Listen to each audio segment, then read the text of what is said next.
Kama mimba imeharibika, yani haijalishi kwamba ilikuwa na wiki moja, wiki mbili, ama miezi 6 ama 7, jitahidi kuzingatia mambo yafuatayo, itakusaidia wewe kubeba mimba haraka. Jambo la kwanza, usitumie vinywaji vya baridi, kwa sababu ukitumia vinywaji vya baridi itakusababishia ile damu kuganda na haitotoka haraka. Kwa hiyo jitahidi kutumia vitu vya moto ili ile uchafu ambao uliobakia tumboni utoke haraka. Lakini pia jitahidi kuondokana na changamoto ya stress. Inawezekana mimba yako uliitafuta kwa muda mrefu ama ulipata kwa shida, imetoka, sasa unapata stress. Ukipata stress utasababisha changamoto ya homoni na itakuwa ngumu wewe kubeba mimba ingine. Lakini pia jitahidi sana kutumia vyakula kama mboga za majani, matunda pamoja na samaki.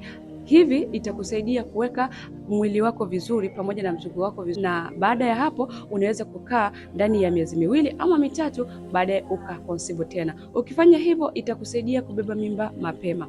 Naitwa Madam Bahati na ni bahati yako kuona video hii.